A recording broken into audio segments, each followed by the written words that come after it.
Hey everyone, welcome to GardenFork. Today, this is Moose by the way, and this is Charlie. We are going to make beans on toast.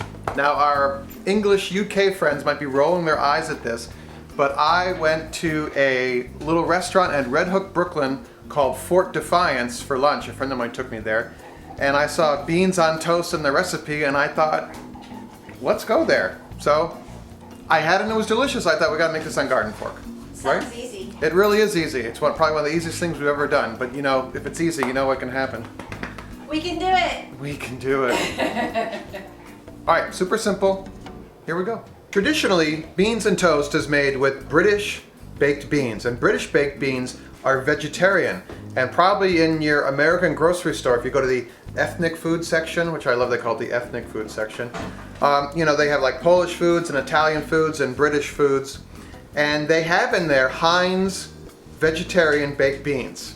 Baked beans in America are usually cooked with pork. Boston baked beans. Boston baked beans, there you go. That's very different than British baked beans. Right. So British baked beans have no meat in them, and American baked beans have pork and molasses in them.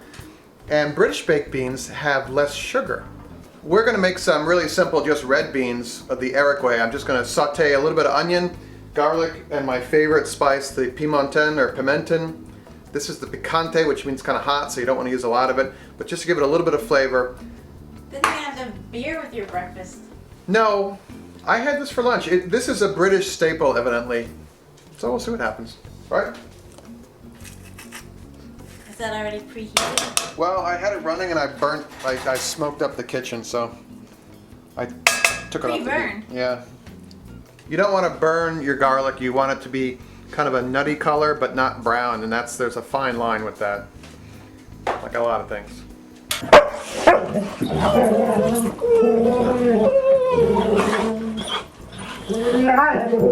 So our garlic is simmering. You don't want to burn it again. And I've got half of a big onion chopped up here. Did you try? No, because I keep my onions in the fridge. That cures crying? Well, there's some kind of gas that comes off the onions that causes you to tear, and I tear a lot. So if I keep them in the fridge, they're less likely to off gas because they're colder. And it works. I have to cut them fairly quickly, but it works. So you learned that on GardenFork. They're not burnt yet. Nope. So we're going to take our cooked beans here. These are red beans I cooked in the pressure cooker. How long does that take? Oh, man. I forgot to put this in. What I would like to usually do is, as the onions are just finishing cooking, I put in 2 teaspoons of this, but we're going to have to put it in now.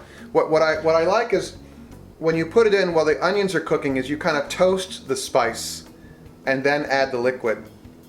For bread, I had this idea to like use one of the nice loaves that I had baked for the show, and last night we were packing up to come back up to the house here from New York, and the boss said, do you want to bring some of that bread you baked? I was like, oh, I'll just leave it down here in New York. It's too heavy. And I thought, well, I'll just make more bread. So, well, here's what happened with that bread. It's still here.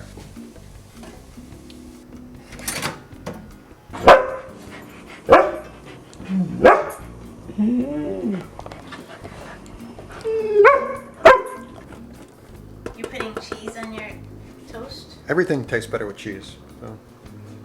When I cook red beans, what I like to do is I like to get out my potato masher and mash some of the beans to kind of make a thicker sauce. Just take this and press down on maybe about 1/3 of them. Oops. I saw that.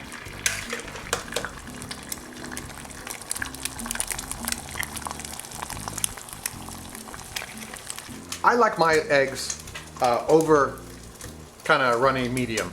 All right? All right. Okay. All right.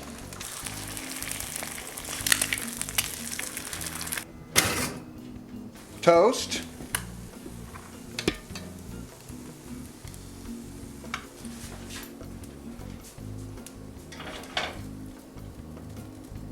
Maybe your cheese should be a little grated a little better than this. This is kind of thickly grated. I guess you can use a knife and fork. I see you have a spoon set aside though. That looks great. Let's take a picture of this.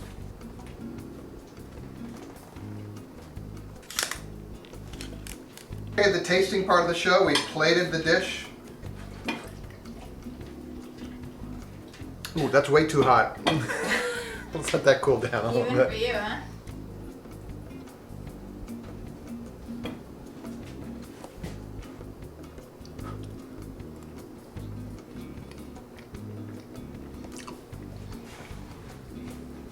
And that is really good. I mean, we whipped this up out of nothing. No time at all.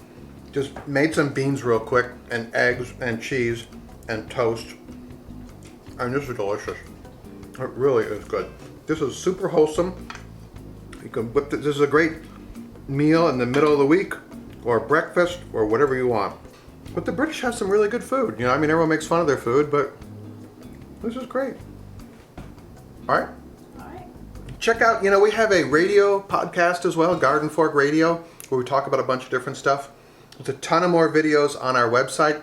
Not all of them are on iTunes. If you're watching, there's a bunch of old ones that you can only watch on our site. All sorts of cool stuff on the site too. More stuff for me and the dogs. Okay. Oh, hot. I'm expecting it to come flying out. That'd be fun. Make it a great day. I'll see you later.